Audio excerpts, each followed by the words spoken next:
and so far beyond our understanding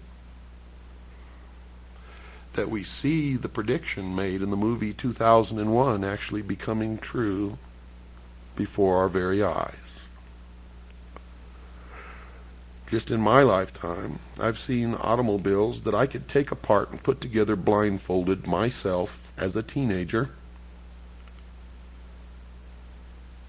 to driving automobiles that I can lift the hood and not even recognize most of what I'm looking at, except that I know that it's an engine in there, and I know that it's got a fuel delivery system and some kind of a system that ignites the fuel, but the technology has surpassed my ability to take it apart and put it back together again without many months or years of specialized training.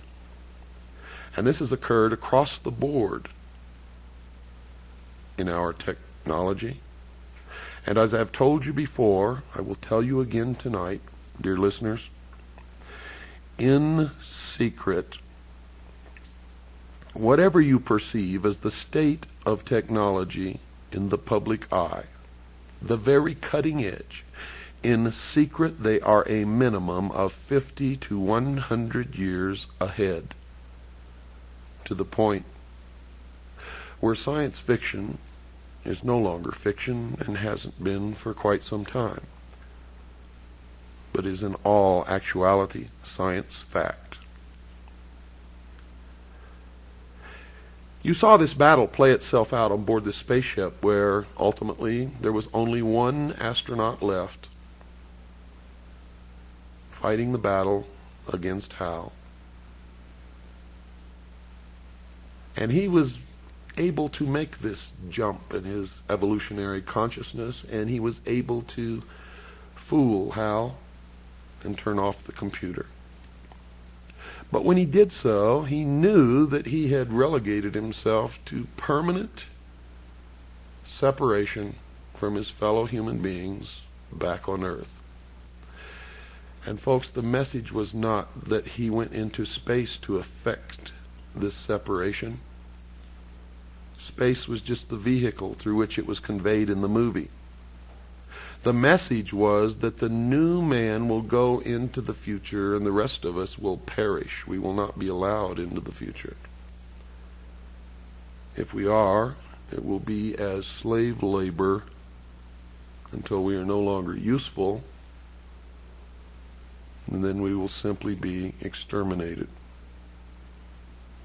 The message to the vast army of initiates in the mystery school was, we are on the threshold of the new age. And into this new age will march only one man. It is the new man. It is the illumined man. It is the man that is able to make the evolutionary jump to no more war, to no more rape, no more pillage, to the level in the mystery school known as 666. It is the number of a man. It is the illumined man to the mystery schools. To those of us who are Christians, it is the symbol, mark of the beast, the indication that the Antichrist has arrived, and the beginning of the time predicted in the book of Revelation known as the tribulation. Now, all of this that I thought I knew so well and understood has become even more mysterious to me now,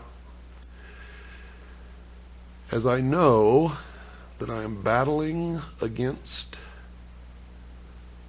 something that is almost incomprehensible, and I have had to do it alone, by myself, not trusting anyone else, not letting them in, for fear that they would corrupt my mind and I would be led down the wrong path.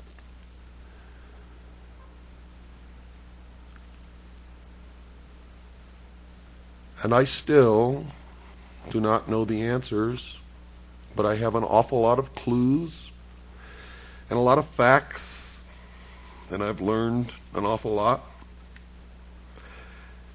And maybe I am more confused than I ever was in my entire life. But after you hear the results of what I've learned, and after I am, for the first time since I've learned all of this, communicate it to other human beings, and let you know how really confused I am, maybe all of us being confused together can put the pieces in their places and patch this mystery together and come up with what we need as answers to formulate a future that we can all enjoy. Without fear, without wars, without lies and deception and manipulation, without elitists and terrorists and crooks and liars. For I'm going to impart to you during all of this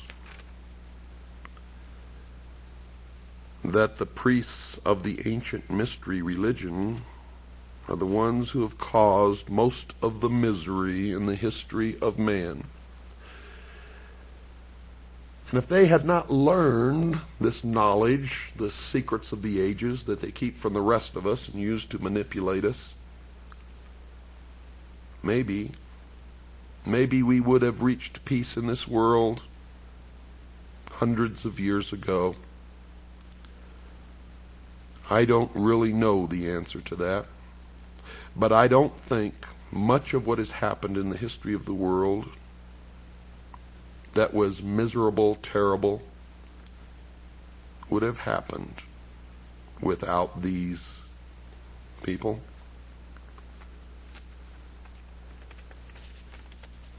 But I may be wrong.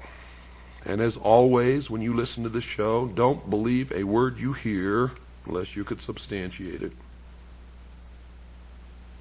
in your own research.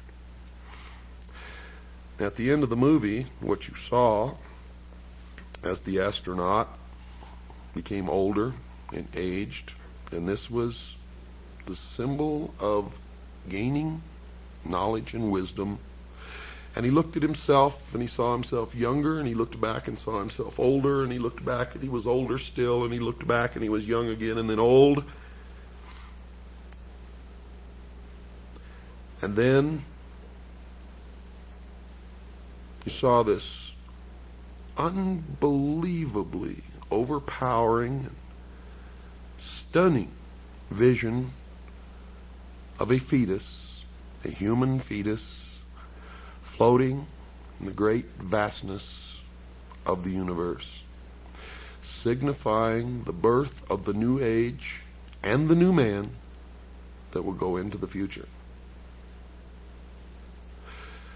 Now, in the sequel to 2001, you saw that this astronaut who had made the jump came back and talked to some select few, signifying that he had then become a teacher to the rest of us. And when he was asked what happened to him, he said, and I quote, "Something wonderful," unquote. Now that was supposed to tell the rest of the initiates in the world who really understood the symbology of the movie that if they were able to make this transition, the future would be a utopia.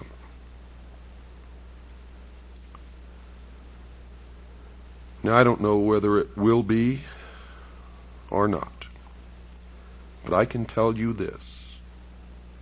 The priests of the ancient mystery religions are in charge right now, and we had better damn well find out, and we had better do it very quickly. For the new age is the age of Aquarius, and the exact date of the dawning of the age of Aquarius